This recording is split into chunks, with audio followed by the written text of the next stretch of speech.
Welcome back to the Playbook with Girls Only Sports. I am Candace, that is Kay. This week's episode, we're going to get into the FIFA World Rankings, as well as Spain kind of getting rid of their head coach after that shocking loss. Get into some of the Ballon d'Or winners, as well as what's going on in WNBA, and talk a little bit about those green things being tossed onto the floor. So stay with us. This is Girls Only Sports. Like, comment, subscribe, rate, do all that you can just to get our numbers up on Instagram, YouTube, Twitter, TikTok, Facebook, everywhere. Girls Only Sports. Run them up. Tell a friend and tell a friend. Tell a friend, tell a cousin, put it on a billboard, anybody. Run these numbers up. We appreciate all the support that we do get, but we're going to get right into this week's episode with our full court press. We're going to start in the world of soccer. And as mentioned, Spain, after that Euro Cup loss and in the final to England, decided to fire their head coach, Montez Tomé. So you give it to me. Obviously, you know, she was under the previous head coach of Spain, who was there during the huge controversy with the coach after they won the World Cup and the president and that whole deal. So she's been a part of Spain for a while, not without controversy herself. There were some pretty big players who she didn't call up to the national team squad. So I see you cheering, but what does this mean for Spain, and was it time? Pray for times like this. For the whole year, I've been like, please just give me somebody. But I think it's at an appropriate time. You coming off of two tournaments, well, the Olympics, and then the following year you had the Euros, and competitions where Spain was coming in and everybody's saying they're the favorite in all these competitions, yet they're falling short just a little bit every time. I'm not going to say I'm going to miss anybody. I think it was time. I think everybody knew it was time. There was a lot of questionable things. I think I'm not the only person that questioned her decisions of taking people off in that final. I was glad to see that. I'm like, I promise it's not just me. So yeah, I think it was time. And it was, again, she was a assistant coach under Jorge Vilda, and I think it was an easy give to give her the team, but again, you gave her a year to see what she can do, and I don't think she's done anything with it. I am curious to see what Sonia can do with the senior team, because she's coached U23, I think it was, and then she's also been a player. She's been on this team before. I think she's their 5th leading goal scorer all time. Okay. So some historical connection. Yeah, some historical connection. I know a lot of people are kind of, weary about if she's able to take over that senior position. But I think having somebody that's been in the federation, somebody that's been in the position of the player, I think the connection will be there. She knows a lot of these veteran players personally. They've played together. So it'll be interesting to see come, I think October is the next window, what she's able to put together and how things can look. But like I said, I'm not gonna miss her. Bye, Monse. How much do you think the Euro Cup loss, and then tied into that is Jenny Hermoso not being on the team, and then there's some questionable substitutions throughout that tournament. Did it feel like it was you either win it all, and if you don't, your time is up? Like, how much did this loss play into her getting fired? Yeah, I mean, like I said, to me, I honestly feel like her hiring was kind of like a Band-Aid kind of when it first happened. I don't think they really looked for anybody to take over that team. Even this one, you take somebody from your U23 and just promote them to the senior team. I don't think they really shopped around for who's going to take over and who's going to lead this team. You have again, I'm biased, you have the best players in the world on this team. Spain's won the last 4 Ballon d'Or. Like, Spanish players have won the last 4 Ballon d'Ors for a reason. Like, this is a nation that's breeding such talent right now.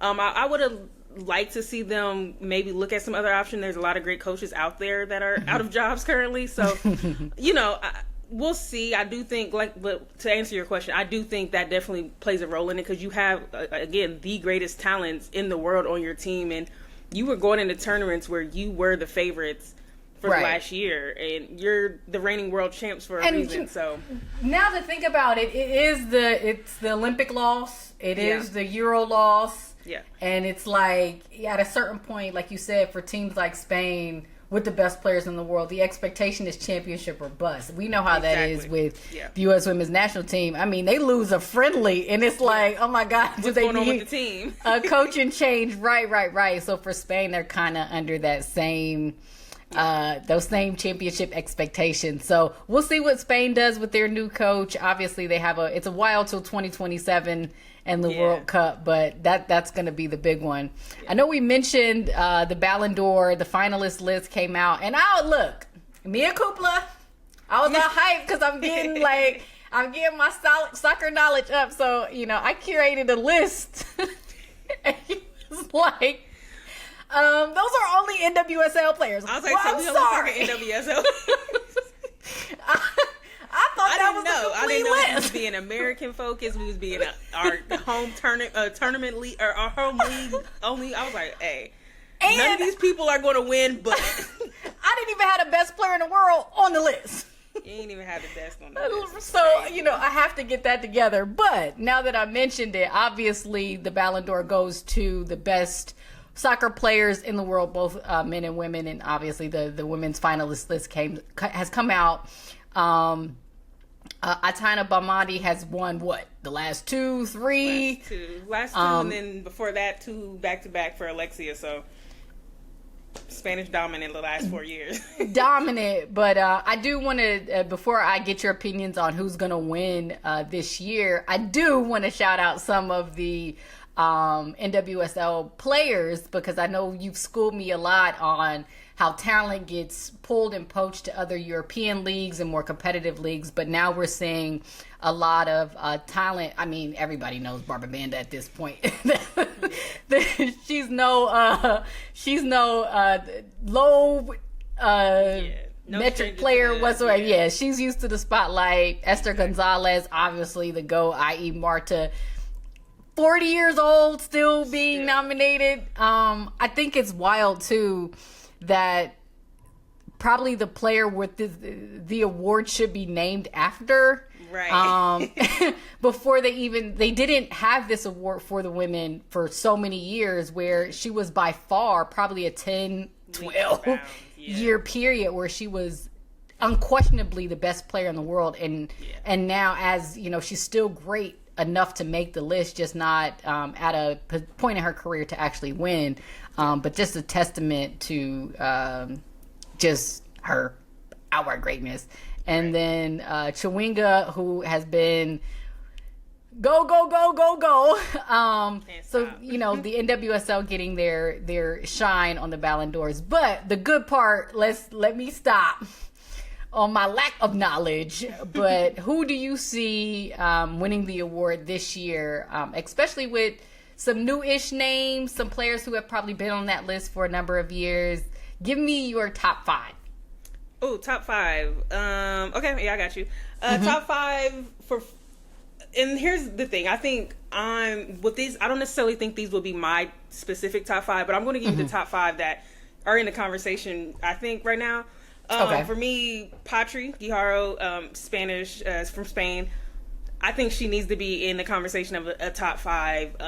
I'll give her 5th just because I think a lot of people are kind of, again, she's one of those players that plays her role, and she plays it so well that you don't even see all the hard work she puts in the midfield, and it always doesn't account for goals, and sometimes not even assists, sometimes it's the pass before the pass, so I think she really deserves that nod. She's the one that doesn't get all the attention, but she definitely deserves it. So I think Patri's in that conversation. For me, 4th, I know they want to give it to an English girly, but Alessia, I love you, and I love my Arsenal girls. I promise I do. But for me, Alessia didn't have the season to warrant a Ballon d'Or domestically, meaning for Arsenal. I don't think she was the best player for Arsenal. I think Mariona is on this top 5 list. I think she deserves it if we're giving it to an Arsenal player. I think she was more integral into their offense and everything that Arsenal did. Alessia is a striker, and no shade, you tied for goals with a player who missed half the season. Like, for me, like, that just, as a striker, if you want to impress me, it's got to be leaps and bounds. Right. Wanna, you know, but a lot of people like to put the goals out there, and I don't think it was Alexia's year to win it. I do think it's good that she got the nod. Third, I'm going to go Mario for Arsenal again. Oh, and then also on the lesson one, I know like people say, oh, they won Euros and Arsenal won Champions League. Sorry, sorry, I'm still not giving it to you just because of that. It was a team one. Mario, I think she definitely deserves a nod. I think she left Barcelona last year. There's a lot of questions how she was going to fit in at Arsenal. And I think it took her a little bit to get her footing at Arsenal, but she looked great while she was there. She was a big part of why they were able to make it to that championship run. I think she deserves the look that she's getting as well. Right. And then we got the two that have been at the top of their game. Is it like back and forth? Pretty much at this point, it feels like they just going back and forth. It's giving Asian Stewie. Right. Alexia and Aitana. For me, Aitana, you call her the best player in the world because when you watch her on the ball, it's honestly magical. I don't think she's had the season to warrant the third in a row. You know, even last season, I was kind of iffy about giving her that second one. So I think for me personally, and I know you're going to call me just being a fan, I promise I'm not. I don't think anybody's been more important to their team, meaning Barcelona or Spain, than Alexia Putellas has over the last year. And you can say Spain didn't win anything. Barcelona lost in the Champions League. Okay, fine. I'll let you have it. But both of those teams are completely different teams with Alexia off the field. I know a lot of people like to give Alexia a hard time. I don't know why y'all don't like Lorena like the queen. How do y'all not like the queen? I don't understand it. She's not mentioned in the conversation of the greatest for without reason. Right. And I think this last year, again, a player that had kind of struggled coming back from that ACL injury, and I think she kind of washed all that doubt away of what she would become. Or what she would be post that injury, and I think she looked even better than she has her whole career over this last year. So, for me, off of my soapbox, done ranting. I'm going to Alexia Putellas. It's a robbery if y'all don't give it to me. Oh, now before we leave this subject, though, is this a situation where, at least for Aitana, she's competing with previous versions of herself? Meaning, is she having, granted, you got her in the top two, but is she having a better season than Alexia, or are we judging it like we've seen Aitana play better the previous 2 years, or even the first year she won the Ballon d'Or, where it's like, you got to meet that level, and unfortunately right now, nobody can meet it, even yourself, if that makes any sense. I get what you're saying. For me personally, I think it's kind of hard with these Spanish and Barcelona players to say like, oh, they did like. For me, Aitana had. I think I say she didn't have a season, and I think it is a comparison thing. When I see an Aitana that had to lead the team and win that first Ballon d'Or with Alexia out, that was greatness from Aitana for the last 2 years. That has been greatness. But you look at this Barcelona team that's going through a lot right now. We don't know who we got to have on the team. But when you look at a team that has a midfield with Alexia, Aitana, and Patri, you can have an off day. Yeah. Like Aitana doesn't have to be great every day. So I think, was it a down season for her? Yes. But did she still play great? Yes. So for me, I'll say this. There's games where I think Aitana not being on the field wouldn't have mattered. Gotcha. But me personally, I think Alexia not being on the field, it matters. Gotcha. I think that's my reasoning for 1 and 2 for them this year. Gotcha. Okay. We'll see who wins. We'll come back when I'm gonna be disappointed. Right. When the finalist, when the actual winner gets announced, that'll be fun. But still sticking around in the soccer world, the women's FIFA rankings did come out. And Spain overtook even with their loss to England in the Euro Cup, overtook the United States. So Spain won, United States 2. Brazil dropped 3 places, but I'll go to Brazil. So the top 7 teams are Spain, United States, Sweden, England, who did win the Euro Cup, Germany, France, and Brazil, who won Copa America. So is there anything surprising that you saw when this list came out? I think it was the drop for Brazil. As well as Sweden being third. I think Sweden is on quite the run. Respectfully, I don't think they lost the game before that when they got kicked out of the Euros for probably a year. I think they were the ones that hadn't lost in a year. So England also, I would expect to maybe get bumped to a 3 after winning the Euros. But yeah, it's one of those things. I think they base it. I don't know how they count the points necessarily. I see FIFA rankings and I'm like, it doesn't matter. I'm like, whoever has a great day is going to win. So. Right. And that's how I looked at it, because I'm like, I don't, don't let me get on my unknowingness and be like, yeah, well, why doesn't the U.S. play in Copa America? But they haven't had, most of them have been international friendlies and things like that. So there hasn't been a competitive, don't let me dismiss the friendlies, but there hasn't been a Copa America, Cup of Nations for the Africa Cup, nor the European final. So we haven't gotten to see this iteration of what the U.S. women's national team does. And so, but to me, just hopping in, it's like, how is a team who didn't win still the top team in the world? But I guess, you got all the top players. The expectation, we all know the truth, I guess. Yeah, is giving South Carolina, is giving UConn. right. You ain't got to win, but we know y'all the best. Right. Like, the standard is the standard. But that is our spin around the soccer world. We're gonna press along to the WNBA. A lot is happening, but then a lot isn't happening. I think this is in that stretch of games where every team is kind of positioning themselves for playoff contention. The top seed, we already know, they already clinched the playoff spot, the Minnesota Lynx. I think the story for them, 1, Dejanay Carrington looks like a steal. But 2, how long Nafisa Collier is going to be out, and then, how well they'll be able to get that train rolling coming playoff time, just to make sure she's up and ready to go. The New York, they're 2, but however, like, teams 3 through 9 are all in. Who knows where they'll end up at this point? The bubble is 3 down. Everybody's the bubble. Right. Atlanta obviously is up there, and Phoenix, shout them out. Surprisingly, the Aces are 5th, which is wild. How? But a large testament to that is one, Asia Wilson, who's kind of making an MVP case for herself again, which is like... Go ahead, take it, Asia. Greatness begets greatness, so it'll be interesting to see what that WNBA MVP is going to look like, with Fee out, with AT playing well, and then with Asia surging. But a couple of topics I wanted to hit on is, 1, Aaliyah Edwards being traded to the Connecticut Sun. 1, shout out to JC Sheldon. Like, keep a job, Sheldon. JC keep a job. I so want to get her on the show, because I know that just has to be an experience where she is just looking at her experience in the W. She's good enough to be a tradable asset, but it's getting her into a position and on a team where she can actually develop and make a difference long term. And you can just see any team who's making a trade, they're making sure JC is a part of that package. And she is playing for a said team. So the Washington Mystics were sure to pick up JC.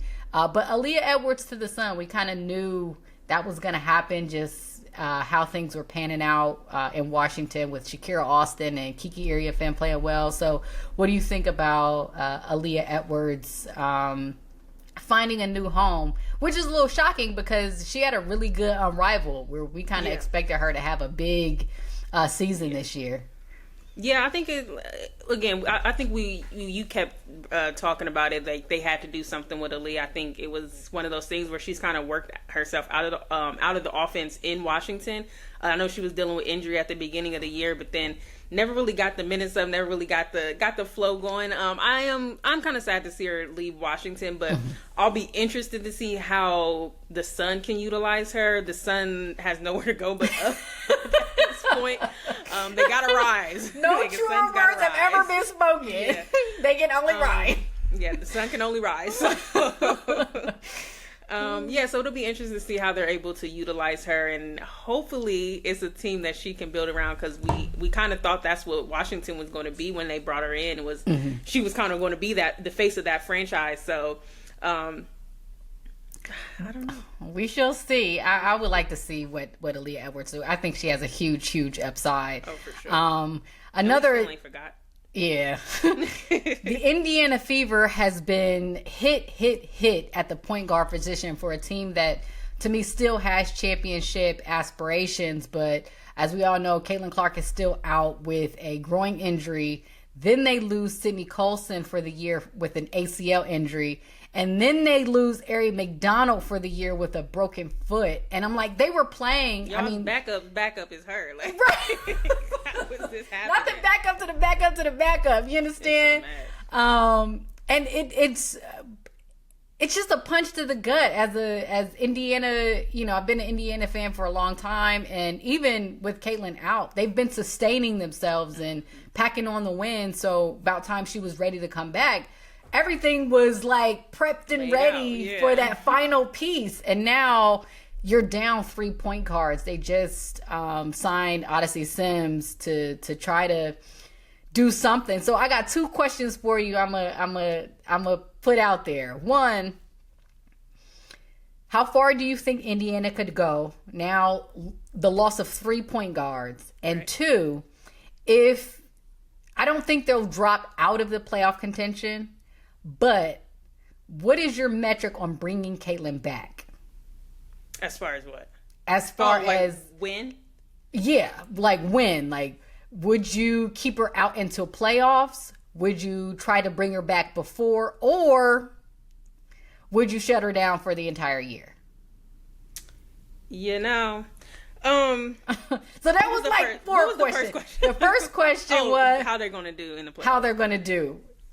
For me, I think with the injuries and the load that everybody's about to have to carry with the injuries and everything, for me, unfortunately, again, at the beginning of the year, the team that I said was going to be in the finals, but both of those picks are looking really bad right now.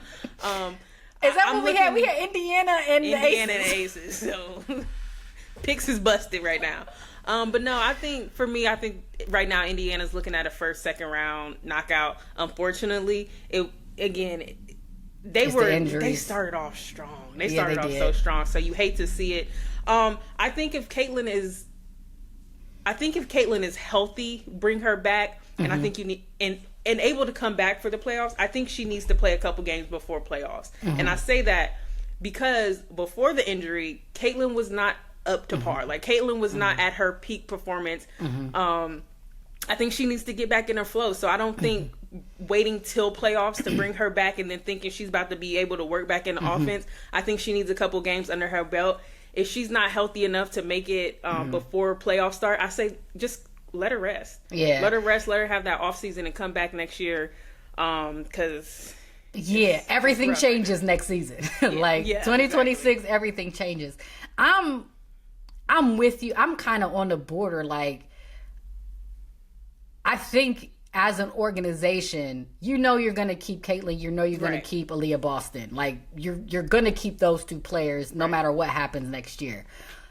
I'm protecting that future twosome and building a contender. And with the type of injury that Caitlin has and how much...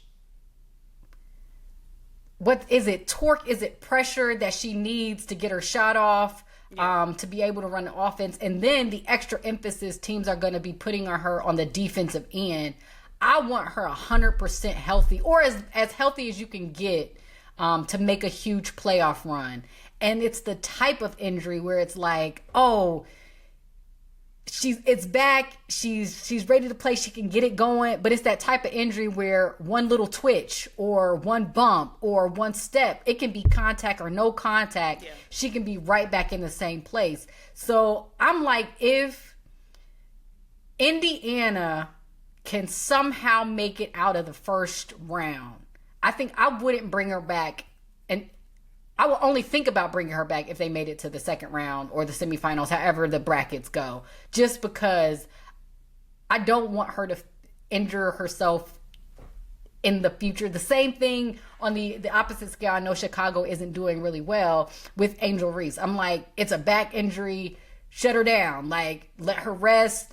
Even on Rival, I'm like, Angel, just cut the basket. Like, work on the other stuff, but mainly rest. You guys have been playing basketball for what? 2.5 years straight. No rest, no off season. So I think I'm leaning, because of the injuries to Ari, because of the injuries to Ari, to Sydney. I'm cautioning. I think I may lean a bit more heavily into sitting Caitlin down for the rest of the season. But you guys tell us what you guys think of, do you protect Caitlin long term, or do you get her as healthy as possible to make a push for the playoffs and possibly a championship? So let us know. Chat us up. Give us your ideas. Lastly, the Seattle Storm. Something is going on.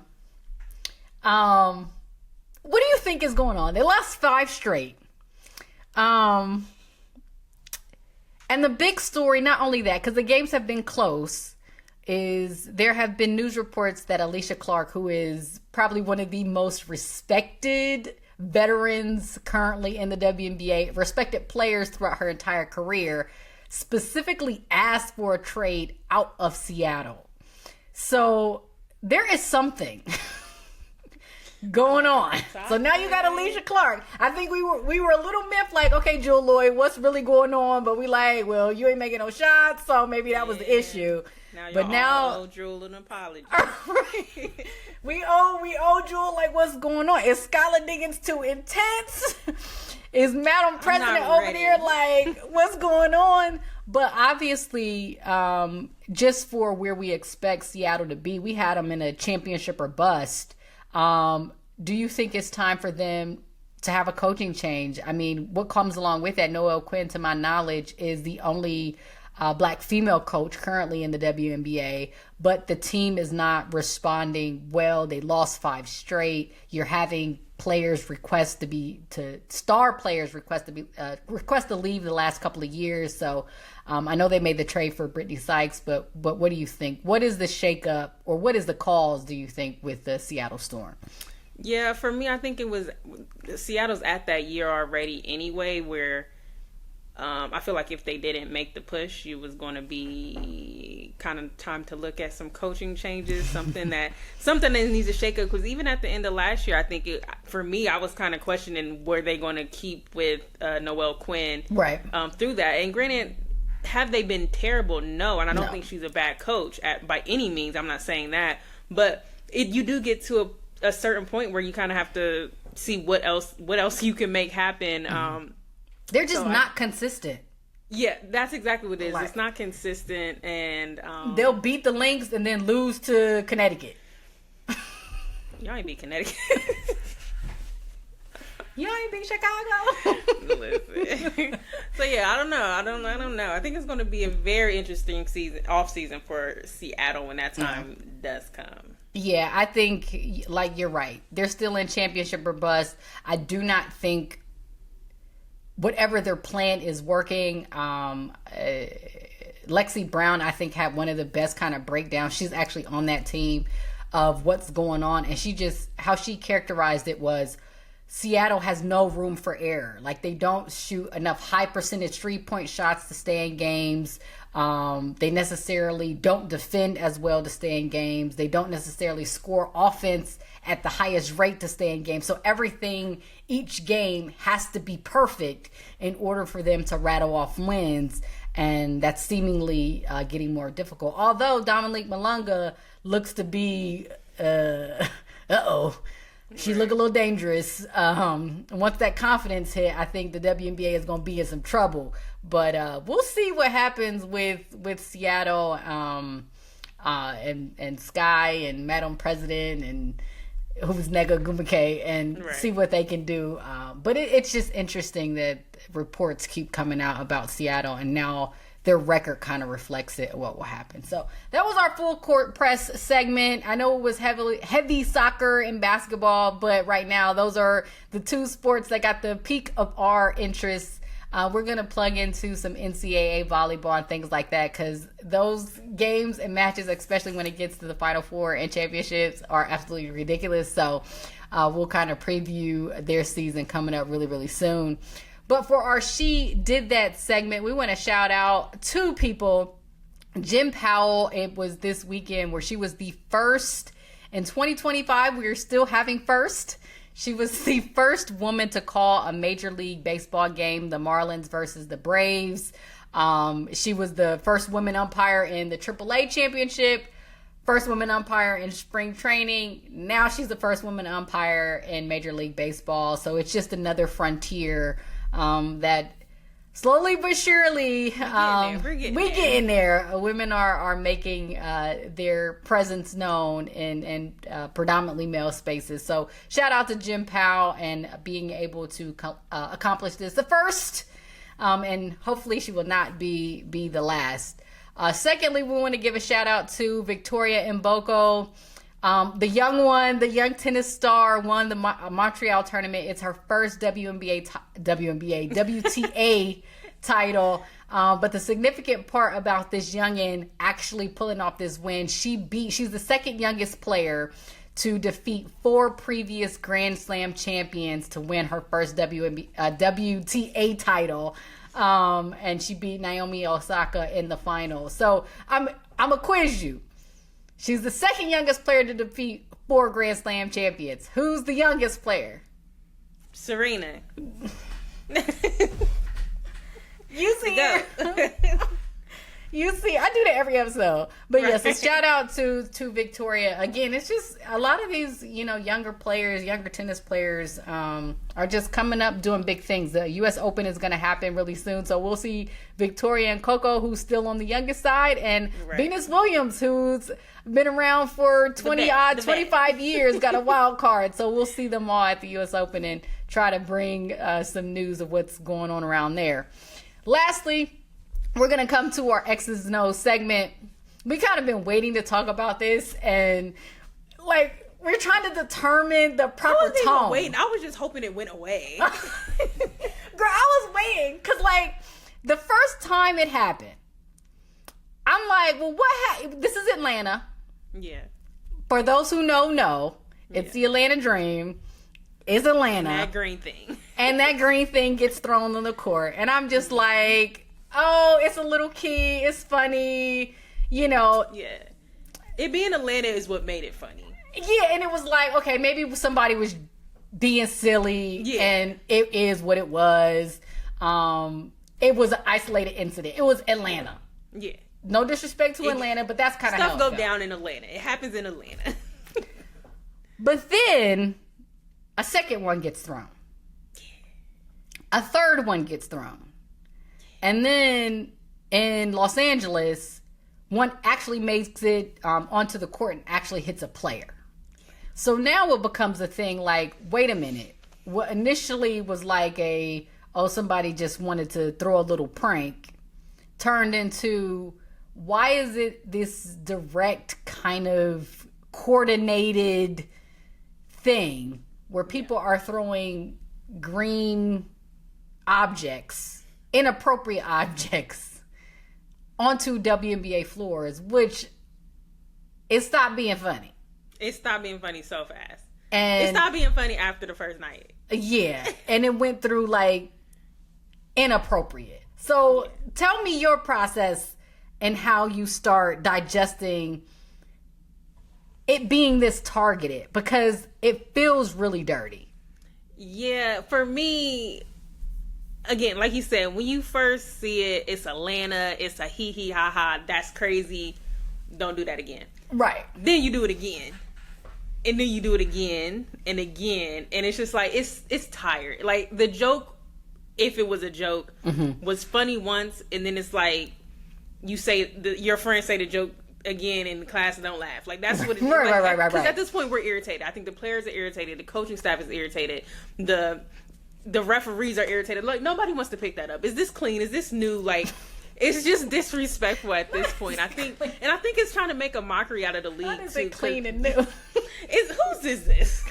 Is it the same one? Sorry. Have we recovered the one from the it's just so, I don't know. I think for me, it feels like, and then the person that came out and tried to claim it, like, oh, right, me, like that felt like you're making a mockery of the league for me. So, and that's what I initially thought too. Like it's that undercurrent of disrespect that the WNBA has been getting with the new attention that's kind of filtered in, that in real time everybody's kind of trying to process. Right. And it's like, okay, here are a bunch of, I don't want to isolate new fans, but people who haven't been around deciding this is a way to ultimately not only interrupt play, but interrupt them disrespectfully. Because like you said, nobody wants to pick that up. Nobody wants to be associated. Like this is, they're at their job. Like nobody would want to be at their workplace. Like you would be fired at your workplace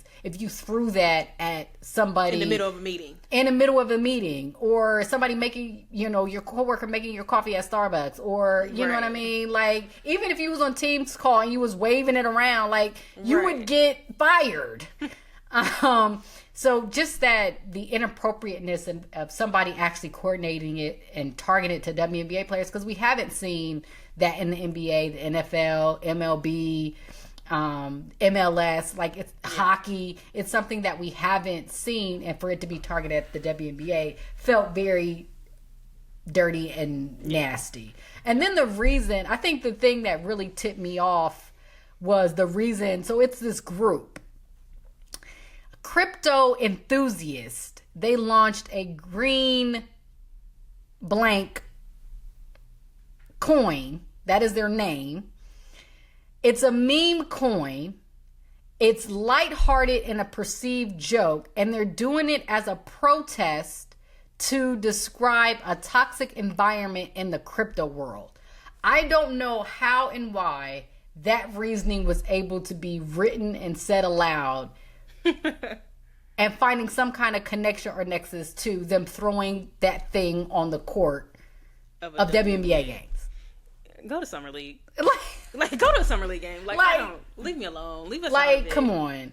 That reasoning is absolutely ridiculous. And I kind of want to put one of the guys who got arrested, because like if it's of like why you would think of something like that, because you wouldn't dare do it at an NBA game.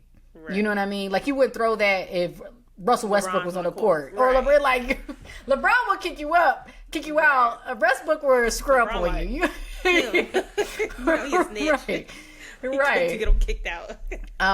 But yeah, it's just like, let's keep those kind of pranks and jokes. Like somebody tried to play one previously where they took a nap at a WNBA game and things like that.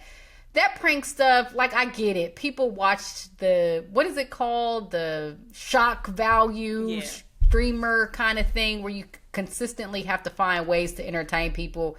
It can be done in a way that is not utterly disrespectful to anybody who is doing a job professionally, and especially in a manner like that. So like, come on, y'all.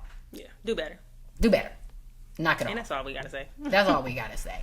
That is our show. As always, like, comment, subscribe, rate 5 stars, do everything you gotta do. Please comment on some of the things that we talked about. We would love to hear your opinions about those green things, as well as if Caitlin Clark should be shut down for the entire season, with the continued injuries with the fever, as well as who is your pick for the Ballon d'Or and the women's. Don't be a homer like Kay, but Girls Only Sports everywhere on Instagram, YouTube, Twitter, TikTok, Facebook, as well as our website, girlsonlysportsnetwork.com. I am Candace, that is Kay. This is The Playbook, and we are Girls Only Sports. Bye.